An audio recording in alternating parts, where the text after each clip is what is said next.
Subscribe कीजिए self अध्ययन गुरुजी channel को और रिंग आइकन को दबाइए लेटेस्ट अपडेट के लिए। वेलकम फ्रेंड्स सेल्फ अध्ययन पर। आज की क्लास में क्वेश्चन नंबर 4 की अगर बात करें तो जनाधिक्य वाली कृषि अर्थव्यवस्था। जनाधिक्य का मतलब यहाँ पे जनसंख्या के अधिक होने से है।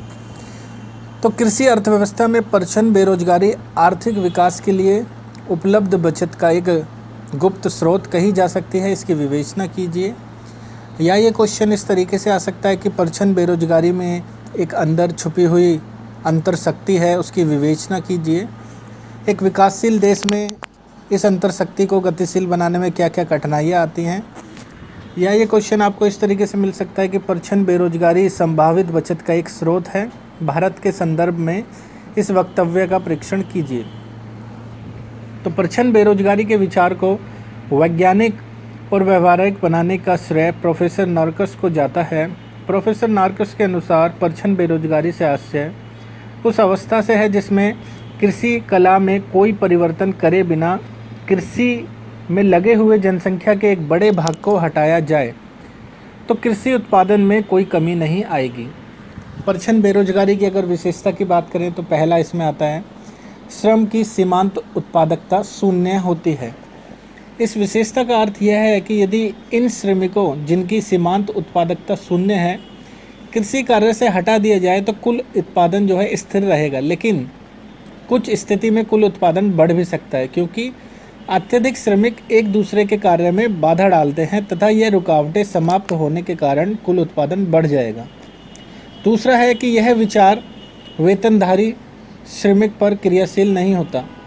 परछन बेरोजगारी केवल पारिवारिक अर्थव्यवस्था पर क्रियाशील होती है जहां परिवार के सदस्य मिलकर उत्पादन के कार्य को संपन्न करते हैं। परिवार अर्थव्यवस्था का सबसे बड़ा फायदा यह है कि किसी सदस्य द्वारा उत्पादन हो या ना हो वह उपभोग में हिस्सा बांट सकता है। तीसरा इसमें आता है कि यह छिपी हुई बेरोजगारी होती है। सामान्य रूप से देखने में ऐसा लगता है कि सभी श्रमिक रोजगार में लगे हुए हैं, लेकिन ऊपर से देखने में कोई भी व्यक्ति बेरोजगार नहीं दिखता। कोई भी व्यक्ति स्वयं को बेरोजगार नहीं समझता, बेकार नहीं समझता और इसलिए किसी का भी ध्यान इन श्रमिकों को बेरोजगारी पर आकर्षित नहीं होता। नेक्स्ट पॉइंट है इसमें यह बेरोजगारी मौसमी बेरोजगारी से अलग है। मौसमी बेरोजगारी अल्पकाल के लिए होती है, अर्थात जब फसल का समय होता है तब श्रमिकों की मांग तेज़ी से बढ़ जाती है और बाकी समय में श्रमिकों के पास कोई कार्य नहीं होता, जबकि परछन बेरोजगारी दीर्घकालीन होती है। परछन बेरोजगारी की माप की अगर बात करें तो प्रोफेसर A.K. सेन परछन बेरोजगारी को मापने का आधार प्रस्तुत करते हैं।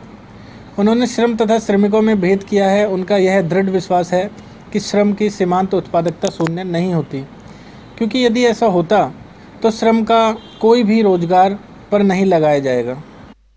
आगे बात करते हैं परछन बेरोजगारी और छिपी हुई बेरोजगारी में छिपी हुई बचतें। तो प्रोफेसर नार्कस ने परछन बेरोजगारी की समस्या का विवेचना अल्प विकसित अर्थव्यवस्थाओं के संबंध में किया है।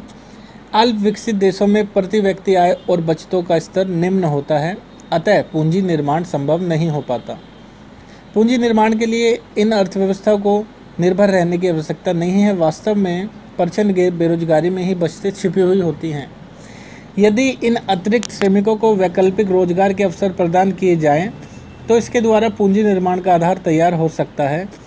अतिरिक्त श्रम शक्ति जैसे सड़क निर्माण, नहरें खोदना, नदियों पर बांध बनाना, भवन का निर्माण करना, रेलवे का विकास करना इत्यादि पूंजीगत योजनाओं पर लगाया जा सकता है, लेकिन इसमें निम्नलिखित 2 समस्याएं उत्पन्न हो जाती हैं, जिसमें पहली है अतिरिक्त श्रम शक्ति का भरण पोषण कैसे किया जाए। प्रोफेसर नार्कस के अनुसार श्रम शक्ति के भरण पोषण या इनकी वित्त व्यवस्था के लिए किन्हीं नए उपायों को खोजने की आवश्यकता नहीं है। पारिवारिक अर्थव्यवस्था स्वयं ही इस समस्या का समाधान कर सकती है। जिन श्रमिकों को कृषि कार्यों से हटाया जाता है उनका भरण पोषण वे श्रमिक कर सकते हैं जो कृषि क्षेत्र में ही रह जाते हैं।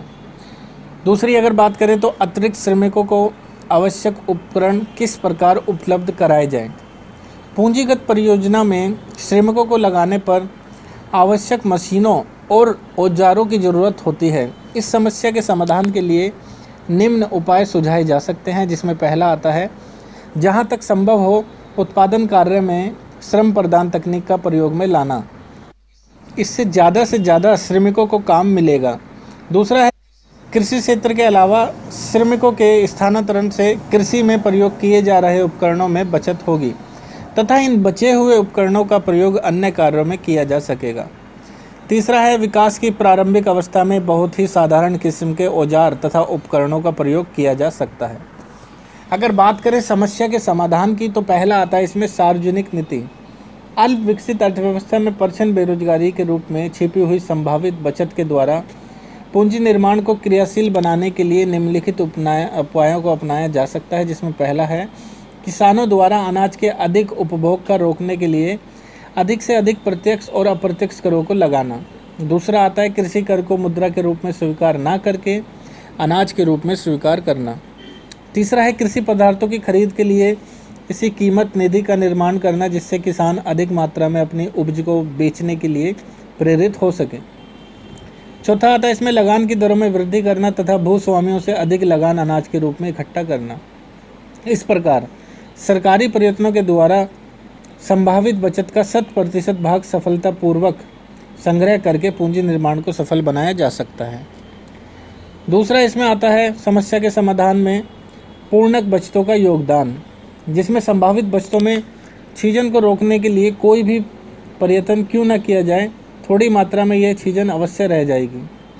यहाँ पे छीजन से मतलब कमी से है, थोड़ी मात्रा में यह छीजन अवश्य रह जाएगी। अतः अनाज संबंधित मांग को पूरा करने के लिए विदेशी सहायता का प्रयोग पूर्णक बचतों के रूप में किया जा सकता है। इसके अंतर्गत केवल विदेशी सहायता तथा ऋण ही शामिल नहीं होते, बल्कि इसको शहरों में रहने वाले रोजगार में लगे व्यक्तियों से भी प्राप्त किया जा सकता है। अगर इसके नियम की आलोचना की बात करें तो व्यवहारिक दृष्टि से नार्कस के सिद्धांत की निम्नलिखित आलोचनाएं की जा सकती हैं, जिसमें पहला आता है स्थानांतरण की अत्यधिक लागत।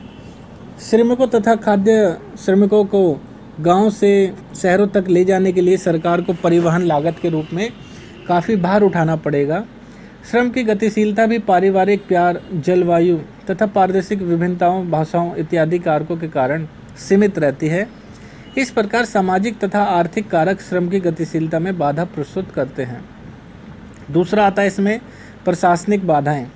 संभावित बचतों का पूर्ण उपयोग करने के लिए सरकार पर प्रशासनिक भार बढ़ जाता है।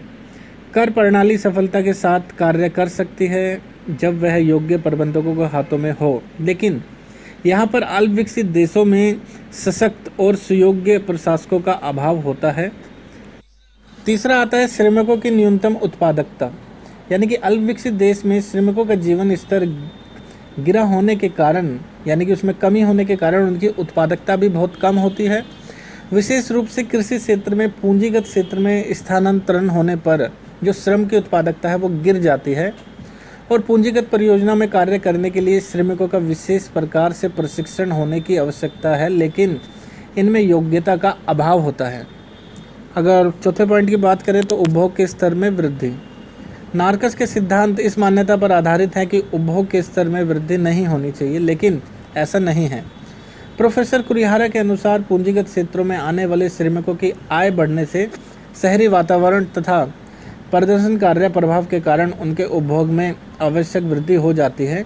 इसके कारण संभावित बचत में छीजन उत्पन्न हो जाती है, यानी कि कमी उत्पन्न हो जाती है। तो जनसंख्या में वृद्धि की उपेक्षा।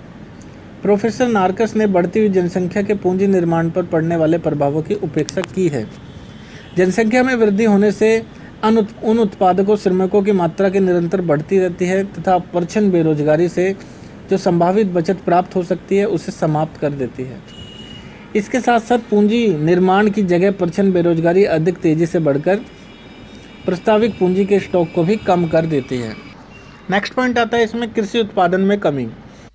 प्रोफेसर नार्कस की यह मान्यता भी तर्कसंगत नहीं है कि कृषि उत्पादन में बगैर कमी लाए श्रम शक्ति को पूंजीगत क्षेत्र में स्थानांतरित किया जा सकता है, क्योंकि कहीं भी पिछड़े देशों में इस बात का प्रमाण नहीं मिलता कि अन्य बातें समान रहने पर उत्पादन घटाए बिना उनकी वर्तमान श्रम शक्ति का एक मांग कृषि क्षेत्र से स्थानांतरित किया जा सकता है।